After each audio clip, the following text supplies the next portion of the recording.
बिंदी को याद करना कोई योग होता है? किसके साथ योग किया है? बिंदी? बिंदी कौन सी बिंदी? बिंदी का तो पता नहीं चलता। फिर पता नहीं चलता, फिर योग कहाँ हुआ? किस आत्मा के साथ लगन हुई? लगाव कहाँ सूचित हो रहा है? सब ढकोसला है। अब वो ये लेटर जब उसमें वेबसाइट पे डाल दिया गया तो विदेशी तो पहचान गए कि भाई एक तरफ से तो ये कहते हैं एक बाप दूसरा ना कोई, दूसरी तरफ कहते हैं कि भाई इस दादी के लिए योग करो, उस दादी के लिए योग करो। तो फिर जो है वो एक बाप दूसरा ना कोई कैसे हो जाएगा? फिर तो कहते कुछ है और करते कुछ है। तो ये आप पता चला विदेशियों को? हाँ, पहले तो भक्ति मार्ग की तरह फॉलो कर रहे थे ना उनको। अब नहीं, ये एडवांस नॉलेज सन 76 से निकली हुई है, तब से पता नहीं चला। तब उन तक पहुंचा नहीं था ना। प्रैक्टिकल करके देखते हैं, ऐसे भगवान की बात नहीं मानते जो मुरलियों से ही साबित हो रही है। पहले तो इन्होंने सारा छुपा के रखा था ना एडवांस ज्ञान। अब तो इंटरनेट के द्वारा सब जगह फैल रहा है, तो अब उनको पता चल रहा है कि भाई जो बीके वाले कर रहे हैं वो भक्ति मार्ग है और जो एडवांस में हो रहा है वो ज्ञान मार्ग है। और एक और उसमें बीके इन्फो पर ये समाचार सुनने को मिला है कि अमेरिका के ब्रह्मा कुमारी संस्था ने जो है यूएस पेटेंट ऑफिस में ब्रह्मा कुमारी शब्द के लिए जो है ट्रेडमार्क एप्लीकेशन फाइल किया है। अच्छा, जैसे अमेरिका में? हाँ जी, ताकि अमेरिका में कोई दूसरा ब्रह्मा कुमार कुमारी अपना संस्था जमा की न बैठ जाए। हाँ, नहीं, इस शब्द का कोई प्रयोग ही नहीं कर सकता आगे से। अगर उनको उनकी ये मंजूर हो जाती है एप्लीकेशन, तो आगे से कोई यूज नहीं कर पाएगा। तो वो जो पेटेंट कार्यालय वाले हैं उन्होंने पूछा कि भाई ये आपको अधिकार किसने दिया? तो उन्होंने अपने ब्रह्मा कुमारी संस्था के जो लेटर हेड है उनसे जो है उन्होंने एक लिखवा लिया कि भाई आपको जो है ये ब्रह्मा कुमारी संस्था, ब्रह्मा कुमारी वर्ड का ट्रेडमार्क लेने के लिए हम ऑथराइज करते हैं। तो अगर अब ये एप्लीकेशन उनकी मंजूर हो जाती है तो फिर उनका ये कहना है कि अमेरिका में उन्होंने एक अलग संस्था बनाई है, Brahma Kumari world spiritual organisation, इस तरह से कुछ नाम है उसका। तो उनको वहां पर ये अधिकार होगा कि वो ब्रह्मा कुमारी वर्ड का यूज करें और बाकी विश्व में जो है ब्रह्मा कुमारी संस्था को ये अधिकार होगा। तो उनकी परमिशन के बिना कोई ये वर्ड ही यूज नहीं कर पाएगा, ब्रह्मा कुमारी वर्ड, सारे विश्व में। हाँ जी। वाह, तो ब्रह्मा कहाँ है? ब्रह्मा कहाँ है जो ब्रह्मा कुमारी कह रहे हैं? तो ये मतलब इसको तो ये बात ही साबित नहीं होती। ब्रह्मा कुमारी तो तब कहा जाए जब ब्रह्मा मौजूद हो। उन ब्राह्मणों से पूछो कि तुम अपने को ब्रह्मा कुमार कुमारी कहते हो, तो ब्रह्मा तुम्हारा कहाँ है? ब्रह्मा तो साबित करो, वो कहाँ काम कर रहा है? परमधाम वासी हो गया क्या कि कहीं जन्म ले लिया?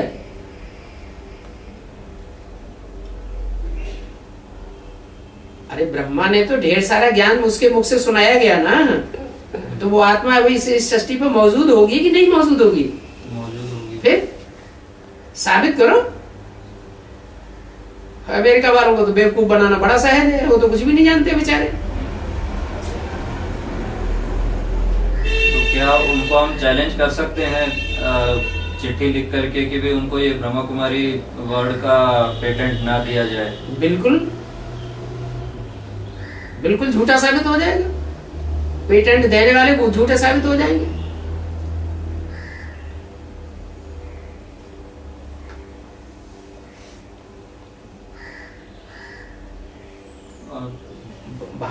भारत में भी तो पेटेंट लिया था नीम के वृक्ष का अमेरिका ने, फिर क्या हुआ?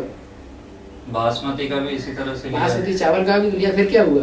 लेकिन अभी प्रोडक्शन तो कर ही रहे हैं अभी भी इंडिया वाले। नहीं, तो जो नीम का पेटेंट लिया था वो वापस करना पड़ा कि नहीं करना पड़ा? फिर ऐसे ये भी वापस हो जाएगा। झूठा तो झूठा ही है। झूठा कब तक? झूठ के पांव नहीं होते हैं, कब तक टिकेगा? ज्यादा चांगड़ापना दिखा रही है ब्रह्मा कुमारी, पेटेंट करा लेंगे ब्रह्मा कुमारी नाम।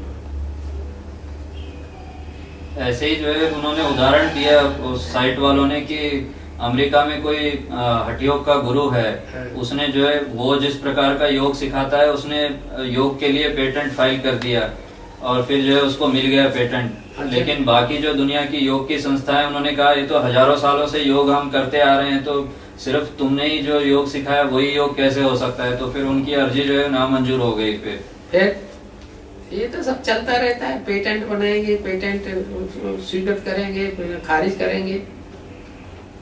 बातों से डरना थोड़ा ही है।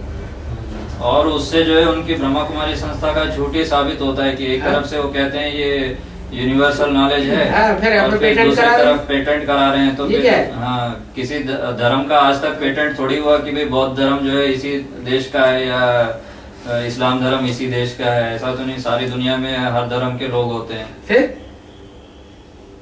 वो कर तो रहे हैं लेकिन खिल्ली अपनी उड़ा रहे हैं।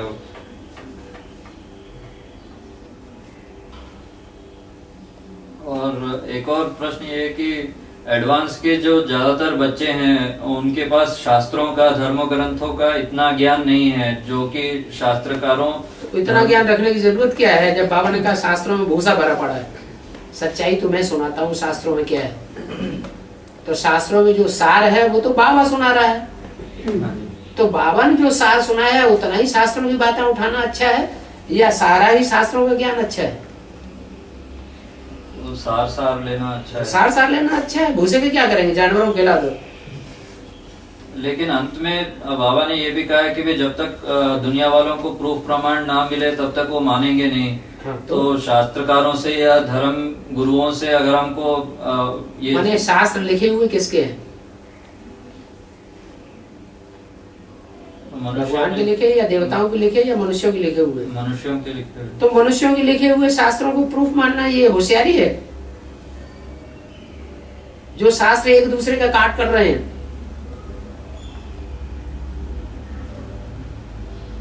एक मनुष्य की बात को प्रूफ मानेंगे या हजारों मनुष्यों की बात जो आपस में टकरा रही है उन सबको प्रूफ मानेंगे? एक की बात। तो फिर पूछने का अर्थ ये है कि जो बाबा ने शास्त्रों में या शास्त्रों की बातें बताई हैं क्या उसी के आधार पर हम उनको कन्विंस कर पाएंगे अंत में? भाई उन्हीं को कन्विंस करें या तो जो एडवांस पार्टी में जो क्लैरिफिकेशन दिया जा रहा है और शास्त्रों की बातें क्लियर की जा रही हैं उनको उठाना है बस। लेकिन क्या वो इसी से कन्विंस हो जाएंगे जो शास्त्रकार या धर्म गुरु हैं? सारी दुनिया को कन्विंस करने का क्या ठेका लिया हुआ है? सारी दुनिया जो ब्रह्मा के मुख से सुनाए हुए शिव के वसंस हैं उनको माने ही माने, इस बात का ठेका लिया हुआ है क्या? सारे तो नहीं मानेंगे। फिर जो विधर्मी होंगे वो आधी बात मानेंगे, आधी बातें नहीं मानेंगे। पक्के सूर्यवंशी होंगे वो मुरली की हर बात मानेंगे।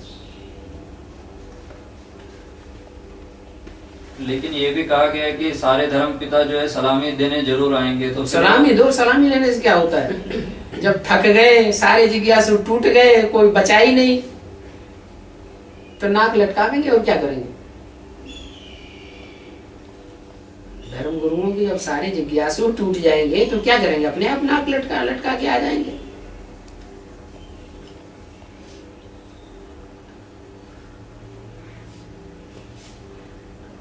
वो तो मजबूरी की बात हो गई ना।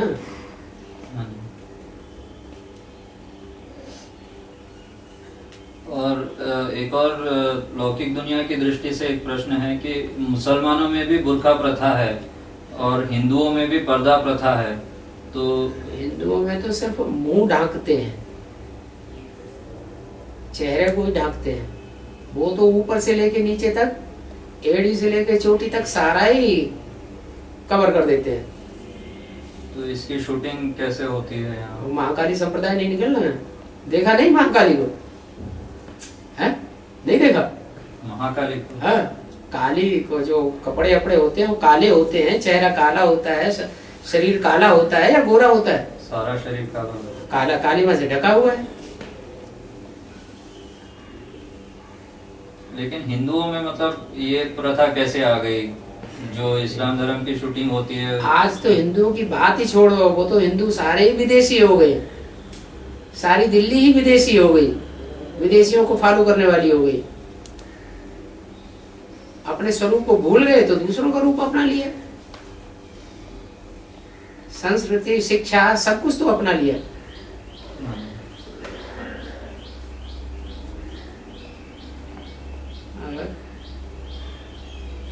जब देहभान बढ़ता है, अपने देहभान को कंट्रोल नहीं कर पाते हैं, अपनी आंखों को कंट्रोल नहीं कर पाते हैं, तब फिर ऐसे ये जो झूठे झूठे साधन हैं वो अपनाए जाते हैं। घूंघट मारना, अरे आंखों का घूंघट सबसे बढ़िया है। वो जरूरी है कि दूसरा हमको देख रहा है तो हमको देखें ही देखें। आंखें फेर सकते हैं, आंखें भी तो घूंघट है।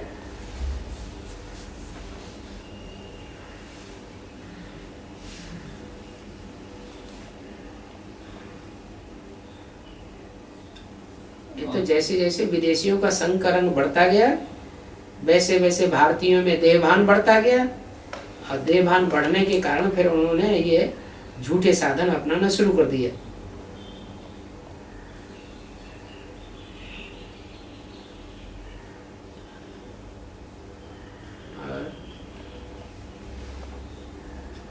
और एक और प्रश्न जो है, लौकिक दुनिया में जो आश्रम में रहते हैं उनके लिए तो ठीक है, लेकिन जो लौकिक दुनिया में नौकरी करते हैं, पीवीकेज या बीकेज जो भी हैं, तो उनके सामने खान पान की समस्या आती है। तो बाकी सब विषयों में तो मतलब वो कन्विंस कर पाते हैं, लेकिन खान पान के विषय में जो है सारी दलीलें देने के बावजूद भी जो है लौकिक दुनिया वाले ये प्रश्न करने लगते हैं कि भाई क्या हम शूद्र हैं, क्या हमको इतना आप पतित क्यों मानते हो कि भाई हमारे हाथ का आप नहीं खा सकते हो, हम आपको जो है शुद्ध स्नान करके पवित्र भगवान की याद में आप आपको बना के खिलाएंगे, आप हमारा खाना क्यों नहीं खाते हो। तो वो ये मानने को तैयार नहीं कि भाई हम शूद्र किस आधार पर हो गए। शूद्र किस आधार पर हो गए? शूद्रों का संग करते हो। सारी दुनिया इस समय शूद्र बन पड़ी है। तुलसीदास ने तो अभी की बात छोड़ो, 500 साल पहले ही लिख दिया, भय वर्ण शंकर सब है, सारे ही वर्ण शंकर हो गए, सब शूद्र हो गए। अब तो 500 साल के बाद कितना शूद्रपना फैल गया है। संग दोष और अन्न दोष कोई चीज नहीं होती है क्या?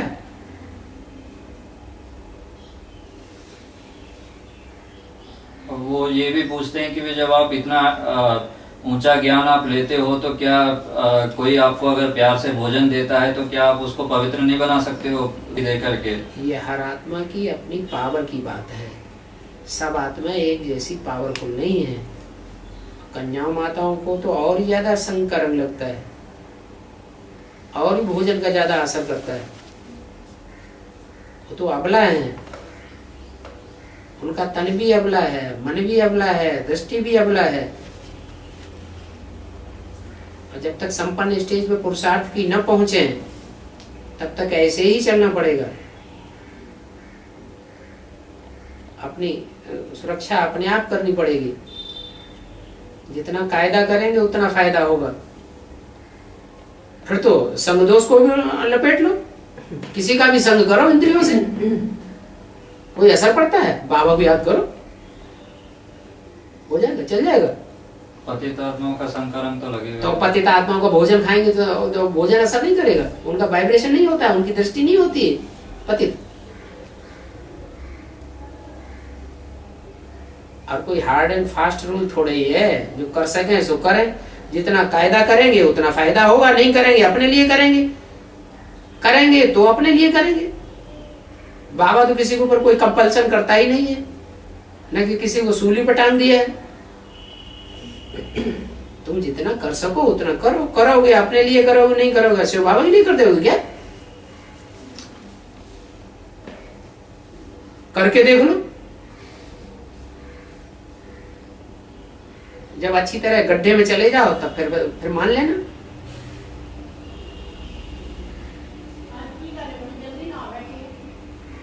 अरे एडवांस पार्टी में बताया गया आंखें मिलाना गलत काम है। आंखें भी इंद्रियां हैं, इंद्रियों का व्यभिचार अच्छा नहीं होता। ब्रह्मकुमारियों ने नहीं माना, सख्त अपोजिशन किया। अब वही बड़ी बड़ी ब्रह्मा कुमारियां खुद नहीं बैठती हैं याद में, असिस्टेंट बहनों को बैठाने लगी। क्यों ऐसा करना उन्होंने शुरू कर दिया? उन्होंने जान लिया कि हम हमारी दृष्टिवृत्ति पतित होती जा रही है, तीव्रता से हम नीचे गिर रहे हैं। तो प्रैक्टिकल करके देख लो, जब अच्छी तरह गड्ढे में चले जाओ तो चोटी पकड़ के उठा लेगा। अभी गिरने का टाइम है या उठने का टाइम है? तो उठने का टाइम। फिर उठने के टाइम पे तुम्हारी बुद्धि ऐसी चल रही है कि हम गड्ढे में जाएं तो अच्छा है, जाओ गड्ढे में।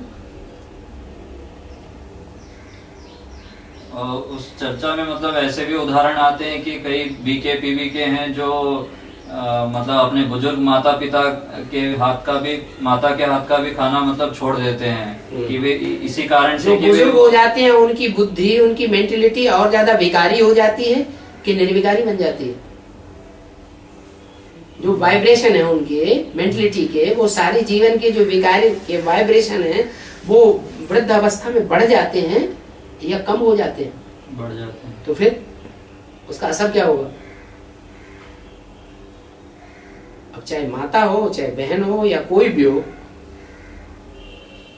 अगर ज्ञान में चल रहा है तो फिर भी अपने को कंट्रोल करने की कोशिश करेगा। ज्ञान में नहीं चल रहा है तो खुला हुआ रास्ता है नीचे गिरने का, तो कंट्रोल करना जानता ही नहीं। नहीं, समझो कोई बुजुर्ग माता है, विधवा है, बुजुर्ग है तो क्या मन के अंदर विकारी संकल्प नहीं आते हैं? इंद्रियां ही तो निस्तेज हो गई हैं, मन तो निस्तेज नहीं हो गया। दृष्टि तो कंट्रोल नहीं हो गई। अब उनका ये पूछना है कि भाई समझो कोई 80 साल की बुजुर्ग माता है, वो कई सालों से जो है पवित्रता का पालन कर रही है स्थूल इंद्रियों से, ठीक है। लेकिन कोई बीके या पीबीके हो सकता है जो वैसे तो मतलब नाम के लिए बीके पीबीके है, लेकिन उसके मन के संकल्प खराब हो सकते हैं। तो आप उस कंट्रोल कौन करेगा दोनों में से? कंट्रोल तो ये जिसमें ज्ञान होगा वही कंट्रोल करेगा, कि जो बिल्कुल अज्ञानी है, जानता ही नहीं कुछ, वो कंट्रोल करेगा। मन को कंट्रोल करना ये सबके बस की बात है या सिर्फ पीबीके और बीके की बस की बात है? बीके पीबीके। फिर मन ही तो मुख्य इंद्रिय है।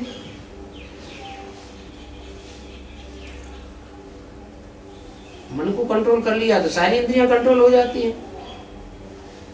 मन कंट्रोल नहीं सा तो सारी इंद्रियां कंट्रोल से बाहर ही, समझो। अगला जन्म मिल लिया और जैसे ही बड़े होंगे फिर इंद्रियां अपनी स्थिति को पकड़ लेंगी। बच्चा रहेंगी तब तक मर्ज रहेगा। संस्कार तो रहेंगे ना, वाइब्रेशन तो रहेंगे ना।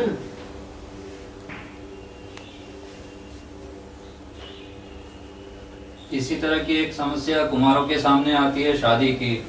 तो जो ज्ञान में चलने वाले कुमार हैं वो तो हर तरह से कन्विंस करने की कोशिश करते हैं अपने लौकिक साथियों को कि भाई किस आधार पर हमने ये पवित्र जीवन अपनाया है, लेकिन वो लौकिक वाले जो है अपनी हर तरह से दलील देते रहते हैं कि भाई जब तक तुमने गृहस्थ जीवन के दुख सुख का अनुभव नहीं किया है तो तब तक हम कैसे मान ले कि भाई तुमने विकारों पर जीत पा ली है। हम कहाँ कह रहे हैं हमने विकारों पर जीत पा ली? हम तो पुरुषार्थी हैं। ये तो कहना गलत हो गया कि हमने जीत पा ली। उल्टा ज्ञान क्यों उठाना? हम तो विकारों पर जीत पाने के पुरुषार्थी हैं। हम कहाँ कह रहे हैं हम जी देवता बन गए। क्यों वो कहते हैं अभी तुमने शादी नहीं की, तुम तो सन्यासी की तरह हो। तो शादी तो नहीं की है, लेकिन जब हम आंख से देखते हैं तो हमें पता तो चलता है कि हमारे अंदर कितना पतितपना है। दृष्टि हमारी पतित है कि पावन है? दृष्टि हमारी जो है वो हमको व्यभिचार की तरफ खींच रही है या व्यभिचारी बना दिया है, मालूम नहीं पड़ता अंदर से। फिर इसके लिए हमें शादी करने की क्या जरूरत है? बिना शादी किए हम अपने परिवार के अंदर जो बहनें हैं, भांजियां हैं, उनके साथ रह करके हम अपने को चेक नहीं कर सकते? अंदर से नहीं आता, समझते नहीं है कि हम विकारी हैं कि निर्विकारी हैं। तो हर एक को पता चल रहा है। फिर हमें अंदर से पता चल रहा है कि हम नहीं कंट्रोल कर पाएंगे, और हमें मुरली ऊपर से बता रही है कि पहले ही दिन ढेर हो जाएंगे शादी करने के बाद। तो जानबूझ करके आ बैल तू मुझे मार, ये करने की क्या जरूरत है?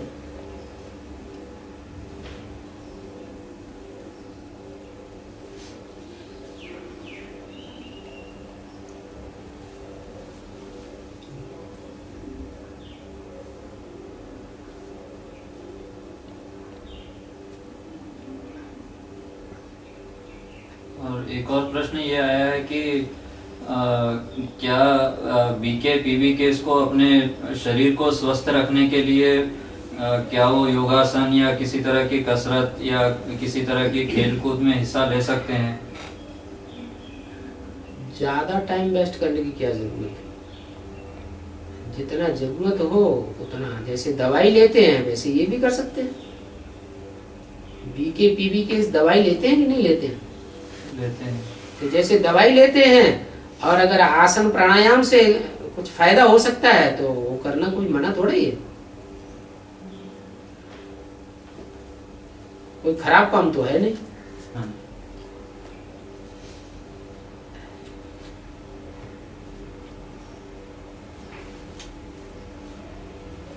और एक प्रश्न आपसे पूछा था कि निश्चय पत्र में जो है मम्मा बाबा का लौकिक नाम क्यों लिखा जाता है? तो वो लिखने वालों से पूछो, हमसे क्यों पूछते हो? निश्चय पत्र हमने लिख के दिया है या उन्होंने लिख के दिया है? हमने लिख के दिया ना, लिखने वालों ने। लिखने वाले लिख रहे हैं, अभी मम्मा का नाम भी लिख रहे हैं। मम्मा तो त्याग पत्र भी दे करके अलग हो गई। लिखने वाले लिख रहे हैं, उनकी श्रद्धा विश्वास। आप उन्हें कन्विंस करो जाके, निश्चय पत्र कैंसिल करवा जाके। उसी संबंध में जो है एक और प्रश्न ये उस पे साइट पे आया था कि वे मम्मा बाबा दोनों के नाम के साथ दीक्षित सरनेम जुड़ा होता है, तो क्या दोनों की दुनियावी दृष्टि से कोई कोर्ट मैरिज वगैरह हुई थी? ऐसा कुछ नहीं हुआ। कोई अपने नाम के आगे कोई टाइटल जोड़ना चाहे तो क्या कोई बंदिश है? क्या बंदिश है? फिर जोड़ने वाला जोड़ना चाहता है, तुमको क्या दर्द हो रहा है? लौकिक दुनिया में भी ऐसा ही हुआ था। फिरोज गांधी ने जो है गांधी का दत्तक पुत्र होने के नाते गांधी अपने साथ जोड़ लिया, टाइटल ले लिया, और वो फिर दूसरों को दर्द क्यों हो रहा है? ये तो अपने अपने मन का मेल है। जब तक जिसका जिसके मन से मेल होता है वैसा टाइटल ले सकता है। देने वाला टाइटल न भी दे तो भी लेने वाला लेना चाहे तो कोई जबरदस्ती है क्या? नहीं ले सकता। फिर और कुछ लोग जो पीवीके छोड़ के जाते हैं या दूसरी पार्टियां जो निकल रही है उनका जो ज्ञान सुनते हैं, तो उनकी ये शिकायत है कि भाई उन्हें पीवीके मिनी मधुबनों में क्लास करने नहीं दिया जाता है। तो ऐसा क्यों किया जाता है? ऐसा इसलिए किया जाता है कि पहले वो अपने बाप का नाम बताएं। जिस बाप से वो पढ़ाई पढ़ते हैं, जिस बाप से उन्होंने जन्म लिया है, उसका परिचय दें। यहाँ तो एक परिवार है, बाप का परिवार। एक परिवार के बच्चे एक परिवार में बैठेंगे या बंगियों और चमारों का परिवार के लोगों को हम अपने परिवार में घुसेड़ लेंगे? संकरंग नहीं लगेगा? लगेगा या नहीं लगेगा? लगेगा। और उनके तो बाप का ही पता नहीं, विष्णु विष्णु विष्णु विष्णु चिल्लाते फिर रहे हैं। बाप का परिचय तो दे पहले। तुम्हारा बाप कौन है? तुम किसकी मत पर चलते हो? तुम्हारा टीचर कौन है? सुप्रीम टीचर का तो नाम बताओ। मुरली में तो बोला है बाप टीचर सदगुरु एक ही है।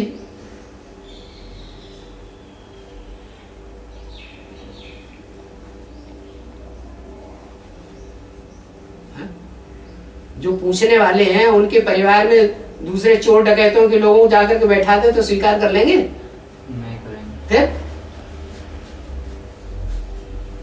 ये तो चोर हैं जो भगवान का टाइटल लेकर के बैठे हुए हैं, देवताओं का टाइटल लेकर के बैठे हैं।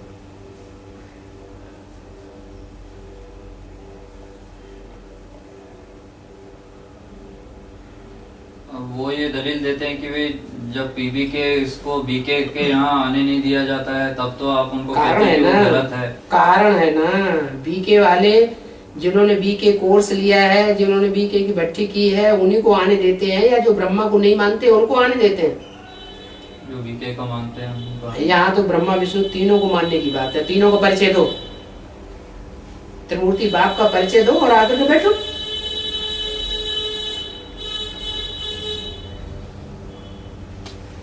अरे एक परिवार में एक ही परिवार के सदस्य बैठेंगे या के सभी को मिक्स करके बैठाया जाएगा? एक ही परिवार। हाँ, जब तक एक बाप की पहचान नहीं होती है तब तक अलग बैठ करके सुनो, समझो।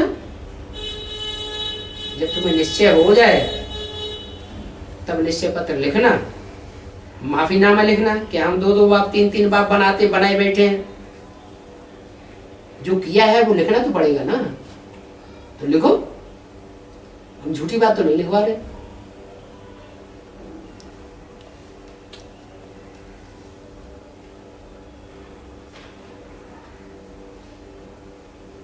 और जो कुछ लोग जो पीबी के छोड़ के गए हैं उनका ये भी कहना है कि यहाँ एडवांस पार्टी में पीबी के बहनों को जो है भाइयों से मिलने नहीं दिया जाता है, उनको बिल्कुल सुरक्षित रखा जाता है। हाँ। तो वो कहते हैं कि ये जो है इस्लाम धर्म की शूटिंग कर रहे हैं, उनको अंदर छुपा के रखा जाता है। कोई गलती ऐसी पकड़ते हैं, ऐसा कोई हमारे पास पोता मिल आता है तब ऐसा किया जाता है। तुम्हारे पास तो पोता मिल नहीं आता है? आता है?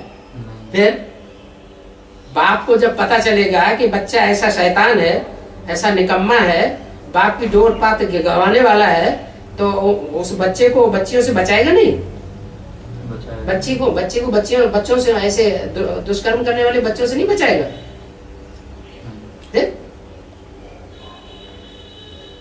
ये सब विदेशियों के प्रश्न हैं, जिन्होंने विदेशीयता फैलाई है और व्यभिचार बढ़ाया है दुनिया में।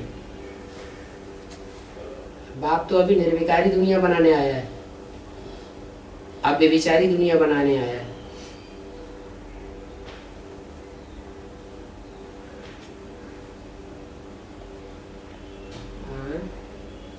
और एक और बात ये जानकारी में आई है कि बाबा जो है आजकल नेचुरोपैथी का पालन कर रहे हैं। तो क्या बोलूं और दूध नेचुरोपैथी का पालन कर रहे हैं, बाबा होम्योपैथी का पालन कर रहे हैं, बाबा क्या होता है वो बीज थेरापी का पालन कर रहे हैं। कोई खराब काम कर रहे हैं? ये सुनने में आया कि भाई दूध या दूध के जो भी उत्पाद हैं, प्रोडक्ट्स हैं, तो उनका उपयोग कम कर दिया है या बंद कर दिया है बाबा ने। ऐसा तो कुछ नहीं, ऐसा नहीं है। सारी दुनिया के जितने भी प्राणी मात्र हैं वो मनुष्य के लिए हैं या मनुष्य प्राणियों के लिए है? प्राणी मनुष्यों के लिए। प्राणी जो है वो मनुष्यों के लिए है। तो प्राणियों से जो निकलता हुआ दूध है, वो दूध प्राचीन काल से सेवन होता चला आया है और अभी भी सेवन किया जा रहा है। तो खराब बात क्या है?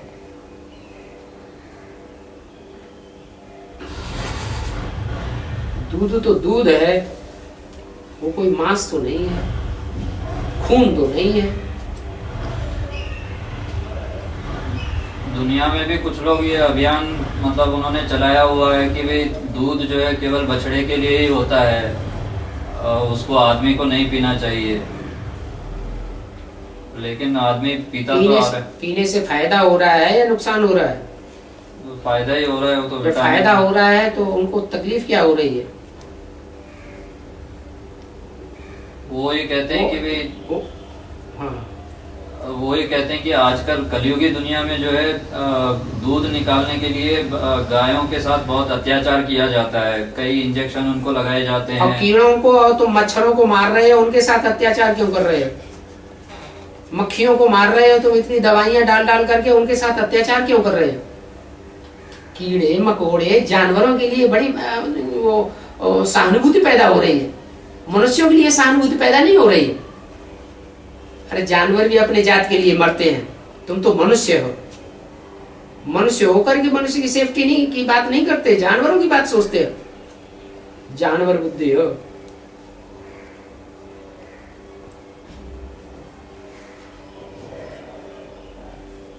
लेकिन अत्याचार भी तो नहीं होना चाहिए गौओं के साथ। वो कहते हैं कि वे अत्याचार कौन सा हो रहा है? उनको खिलाते पिलाते नहीं है, उनको चारा बैठे बैठा ही नहीं देते हैं। देते हैं कि नहीं देते हैं? अरे आदमी से काम कराया जाता है तो उसे पैसा देते हैं कि नहीं देते हैं? अपने घर में नौकर रखते हैं कि नहीं रखते हो? क्यों रखते हो? उसके साथ अत्याचार क्यों कर रहे हो इतना? तुम्हें 50,000 तनख्वाह मिल रही तो 25,000 उसको भी दे दो। तुम्हारे घर का भांति बन करके तुम्हारे घर का सारा कार्य कर रहा है, 25,000 क्यों नहीं देते उसे? क्यों अत्याचार कर रहे हो उसके ऊपर? मनुष्य को नहीं देखते, जानवरों को ज्यादा देखते हो।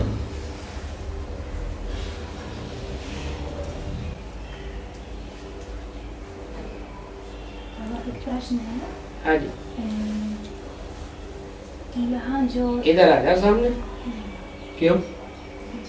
हाँ? रावण संप्रदाय साबित हो जाएंगे।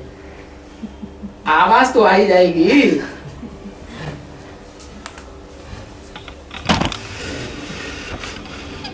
प्रश्न ये था कि जो यहाँ सीता है, सीता का पाठ बजाने वाली आत्मा है, वो गीता? सीता सीता का पाठ है। वो त्रेता में जब आती है वो राम बनती है। जो यहाँ राम के द्वारा जो शूटिंग है? जो राम वाली आत्मा के द्वारा शूटिंग चल रही है कि वो आत्मा नारायण से, आर्य समाजी आधार आत्मा से कंट्रोलिंग पावर लेते हैं। वो शूटिंग जो यहाँ चल रही है तो वहाँ त्रेता में आकर के वो जो कंट्रोलिंग पावर है वो दूसरी आत्मा के हाथों में नहीं जाएगा।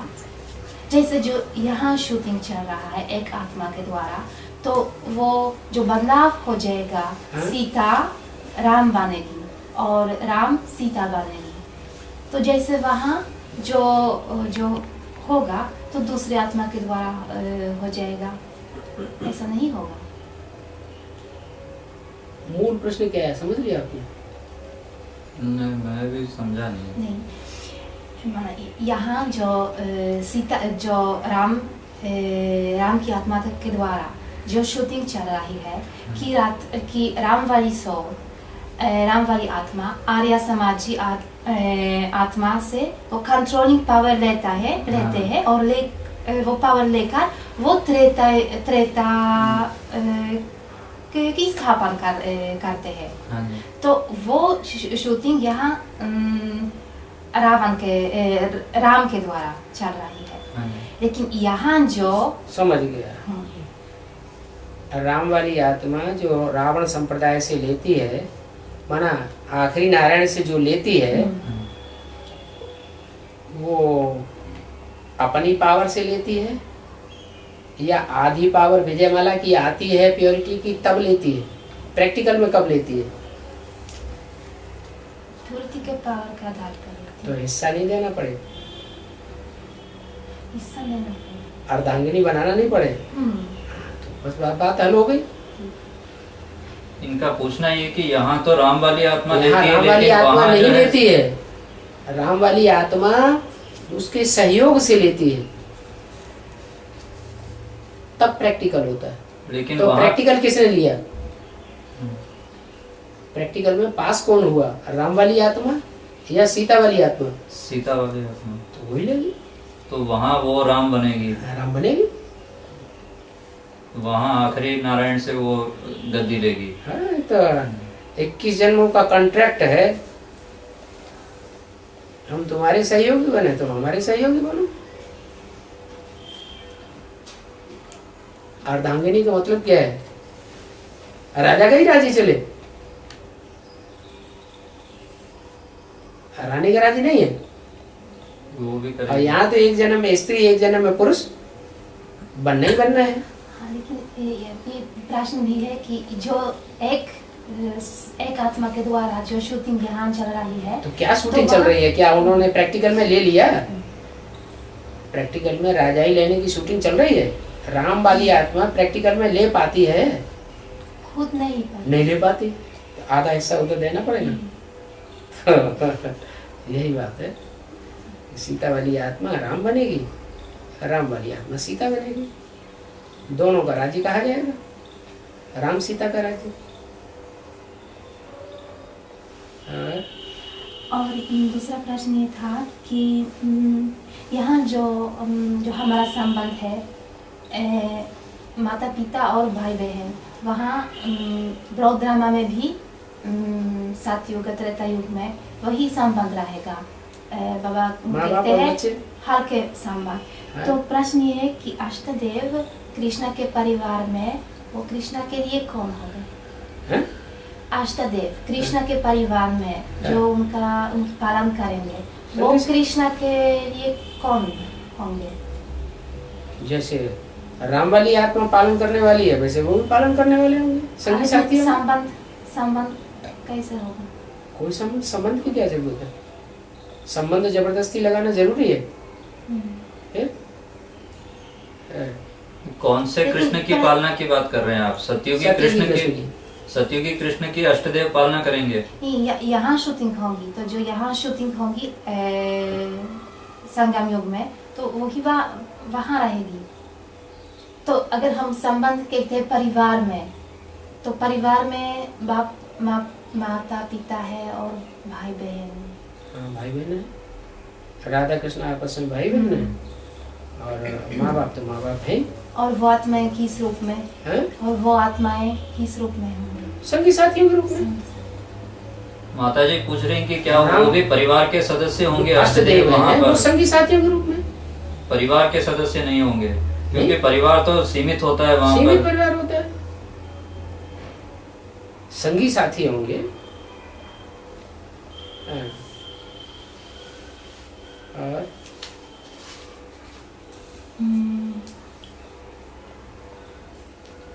जब परमधाम इस सृष्टि पर उतार लेंगे तो उस परमधाम में 5 तत्वों की बात नहीं होनी चाहिए। 5 तत्वों उसके ऊपर जीत पाएंगे। हाँ। 5 तत्वों से परे बुद्धि रहेगी या उनके साथ अटैचमेंट होगा? नहीं, बुद्धि से परे होना चाहिए। जब भूख प्यास ही असंपन्न स्टेज में बंद हो जाएगी तो 5 तत्वों की जरूरत ही कहाँ रहेगी?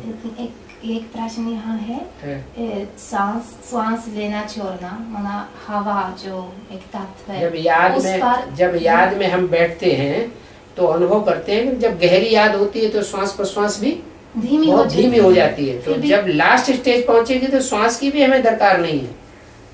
जैसे जो झूठे योगी होते हैं, हठ योगी, वो भी अपने कुंभक को साध लेते हैं। जब कुंभक साधते हैं, अंदर सांस रोक लेते हैं, तो 2-2, 3-3, 4-4 दिन तक ऐसे ही श्वास रोक के कुंभक में बैठे रहते हैं। फिर 3 दिन के बाद समाधि उनकी खुलती है।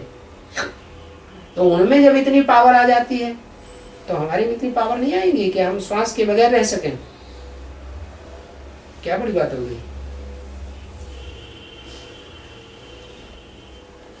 पांच तत्वों के अधीन नहीं होंगे, बल्कि 5 तत्व हमारे अधीन होंगे।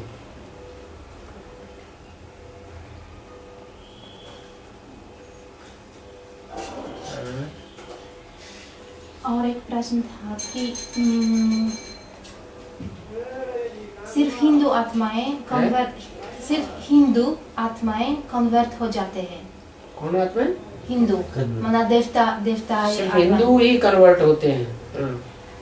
लेकिन दूसरे धर्मों में भी कन्वर्शन होते हैं। माना आत्माएं दूसरे धर्म अपनाकर दूसरे धर्म में हो जाते हैं। तो ये प्रश्न ये है कि जो कन्वर्ट होते हैं तो वो ओरिजिनल वही हिंदू आत्माएं हैं दूसरे धर्म में? जरूर होंगे। और कोई नहीं, दूसरे धर्म की आत्माएं नहीं है? नहीं, जो हिंदू अपने को कहलाते हैं, वास्तव में वो हिंदू कहते हैं कि हम हिंसा को दूर करने वाले हैं, लेकिन वास्तव में हिंसा को दूर करने वाले नहीं है, हिंसा को और ज्यादा बढ़ाने वाले हैं। वो हिंसा को जो बढ़ाने वाले हैं वो सारे विधर्मियों में कन्वर्ट होते हैं। थोड़ी सी आत्माएं हैं देवता धर्म की जो दूसरे धर्मों में कन्वर्ट नहीं होती, अपने धर्म के पक्के हैं, मुट्ठी भर। तो इसका मतलब ये है जो ब्रह्मा की गोद में पले हैं वो सब कन्वर्ट होते हैं। तो इसका मतलब ये है कि जो दूसरे धर्म, जो हिंदू धर्म से दूसरे धर्म में चले गए, हाँ। और वो ही आत्माएं फिर दूसरे धर्मों में चले गए, और कोई दूसरा आत्माएं नहीं जो नहीं उस धर्म में आत्मा। हाँ, जो हिंदू धर्म की आत्माएं थी वही कन्वर्ट होती है। दूसरा जन्म विदेशों में जाके जन्म लेंगे तो भी, और दूसरा जन्म लेंगे तो भी वही कन्वर्ट होंगे। उन्हें कन्वर्सन के संस्कार हैं।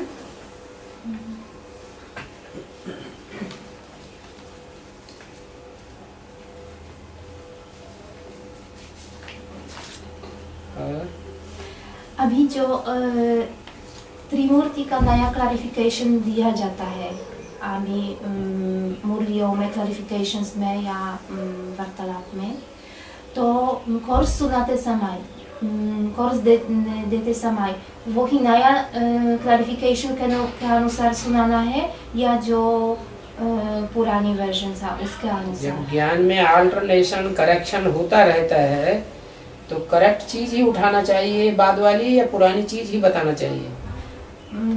लगता है कि नई चीज में है? लगता है कि नई चीज निकल रही है और उसका फाउंडेशन हमें मुरलियों में मिल रहा है, तो हम क्यों नहीं उसे अपना लेना चाहिए?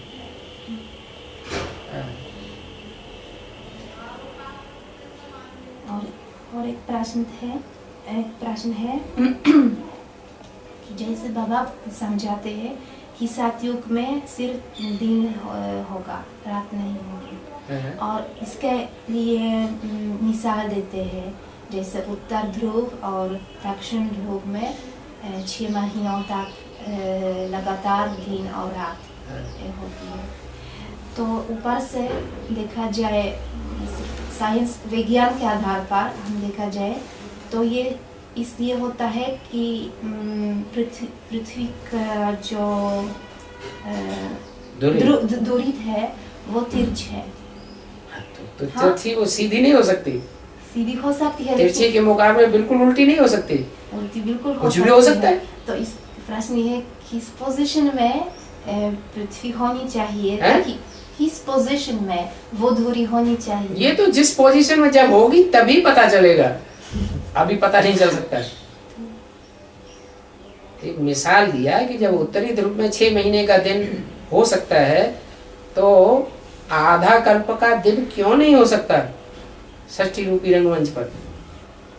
हो सकता है, क्योंकि पृथ्वी तो अपनी धुरी की चक्कर काटेगी और सूर्य की चक्कर। पृथ्वी हो या कोई भी तत्व हो, सब सतो प्रधान, सतो सामान्य, रजो और तमो बनते हैं।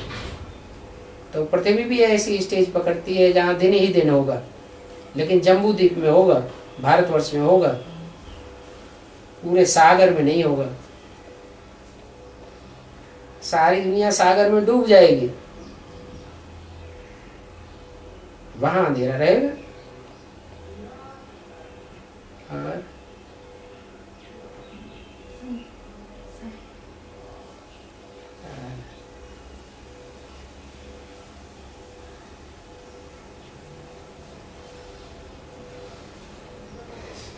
और एक प्रश्न था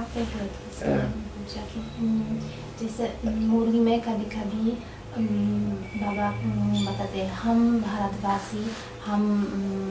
भारतवासियों की संस्कृति, हमारी परंपराओं के अनुसार। तो यहाँ वो प्रश्न जिसने वो उठाया, वो पूछा हम का मतलब यहाँ क्या है, कौन हम हैं? शिव के बच्चे। हाँ, इसके लिए बताया कन्वर्ट न होने वाले। हमारी परंपराएं वो हैं जो संगम युग में बाबा ने डाली हैं, वही हमारी परंपरा है। तो मैं उस प्रश्न को जवाब देने की कोशिश करते करते सोचा, लेकिन वो प्रश्न था कि शिव तो परंपराओं से परे है। शिव का बच्चा जिसमें प्रवेश करता है वो तो परंपराओं से परे नहीं है। शिव का 100% ज्ञान उठाने वाला तो कोई बच्चा है। जब एक बच्चा ऐसा है तो उसमें संस्कार भी वैसे होंगे।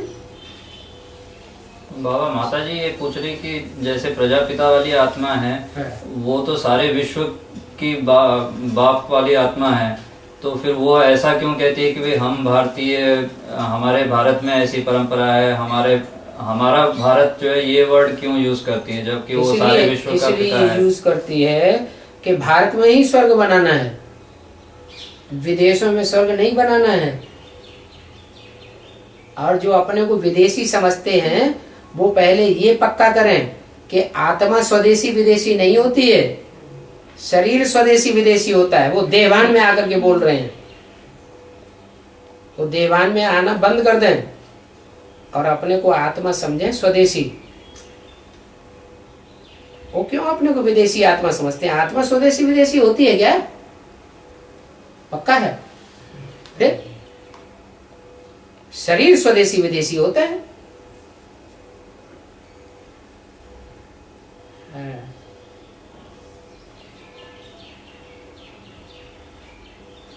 तब जब आत्मा परम धाम से उतरती है तो कहाँ उतरती है?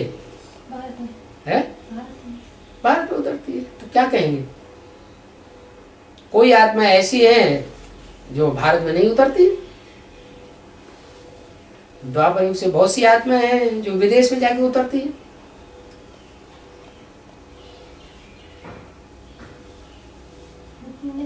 कभी कभी होता है, कभी कभी क्यों होता है? अपन को आत्मा क्यों नहीं समझते? हाँ, लेकिन वो लोग देह क्यों समझते हो? देह समझते हो तो ऐसा होता है, आत्मा समझो तो नहीं होगा। ये ऐसा ही उत्तर देनी है। बिल्कुल उत्तर देना। अपने को आत्मा समझो, अपने को आत्मा समझो तो ये नेगेटिव प्रश्न पैदा नहीं होंगे।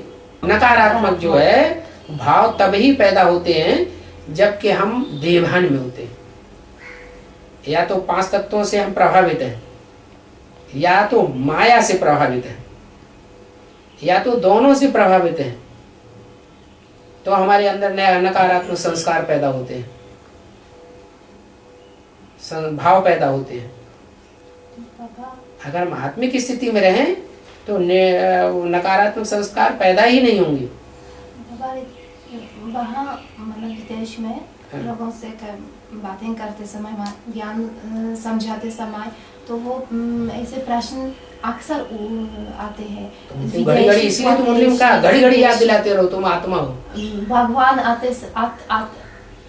आते हैं और ऐसा क्यों कहते हैं कि हम भगवान आते हैं? तो भगवान बिंदी है या देह है? क्या है? और जिन बच्चों को देखता है उनको बिंदी रूप में देखता है कि देह रूप में देखता है? बिंदी के रूप में। तो जिन बच्चों को बिंदी रूप में देखता है वो भी अपने को बिंदी बनाए ना। वो देवभान में क्यों बैठे हुए हैं? देवभान में रह करके प्रश्न क्यों करते हैं? तो ऐसा लगता है कि सबसे पहले नहीं, ज्ञान नहीं सुनाना चाहिए, लेकिन उनको आत्मिक स्थिति में बार-बार आत्मिक स्थिति का ज्ञान नहीं है, ये भी तो ज्ञान है। हाँ जी। ये तो पहली सीढ़ी है। ये पहली सीढ़ी ही पक्की नहीं होगी तो सारा ज्ञान चौपट हो जाता है। ये ज्ञान की ही लिस्ट है। पहली सीढ़ी है, अपने को आत्मा समझो। ये प्रश्न बार बार उठते हैं, बार बार उठते हैं तो देवभान आता है तो उठते हैं। कोई भी प्रश्नात्मक वातावरण बनता है तो देवभान के कारण ही बनता है। आत्म की स्थिति में अगर शुरुआत से ही स्थित हुए पड़े हों, जब से कोर्स लेना शुरू किया है, तो प्रश्न ही पैदा नहीं होंगे।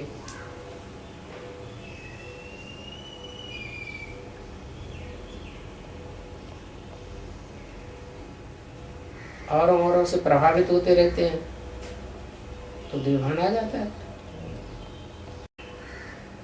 उठे करने की बात नहीं है। हाँ, क्या बात है?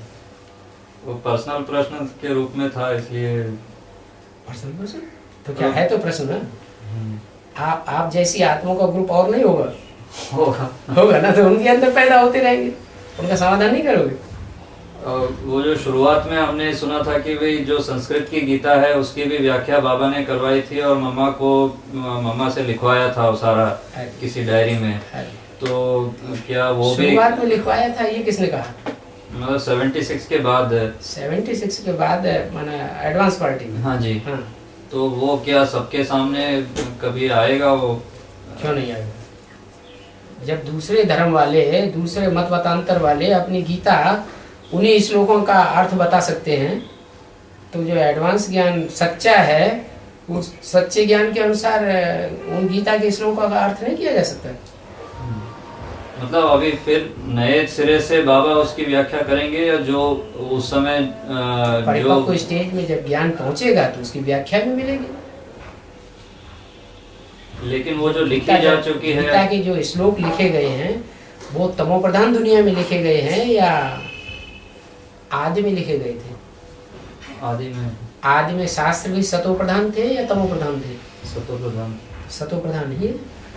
सतो प्रधान श्लोकों में कुछ दो एक बढ़ा दिया हो घटा दिया हो बात दूसरी है, बाकी सारी गीता तो वही है जो सात्विक स्टेज में पहले लिखी गई थी। तो ज्ञान भी सात्विक स्टेज में आना चाहिए ना। हाँ? अभी रिफाइनरी चल रही है। लेकिन वो जो लिखित रूप में एडवांस पार्टी की शुरुआत में जो व्याख्या दी गई थी, तो वो क्या पीबी केस को मिल सकती है? उन्होंने जो वहां दबा के रखी है कराची में, उसकी तफ्तीश की जाए, उसका शोध कार्य किया जाए। नहीं, उसकी नहीं, अभी 76 के बाद जो बाबा ने मतलब रिसर्च करके जो गीता की व्याख्या की है, हाँ। और जो लिखित रूप में शायद उपलब्ध है, तो हाँ। वो मिल सकती है क्या? टाइम आएगा तो मिलेगी। अभी छपी नहीं है अभी। नहीं, तो ऐसा अगर छप जाए तो सभी को पढ़ने को मिल जाए, वो भी टाइम आएगा तो मिलेगी। तब तक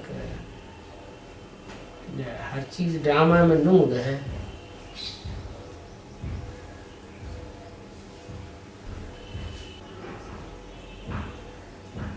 उसके एडिटर बनने के लिए तो अभी से लोग तैयार हैं।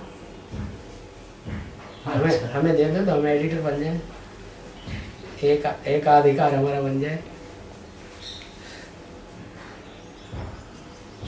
हम तो सिर्फ पढ़ना चाहते हैं उसकी, उसमें क्या बातें उसमें लिखी गई, किस तरह से व्याख्या की गई है। जब पब्लिश होगी तो एक साथ ही पब्लिश होगी ना।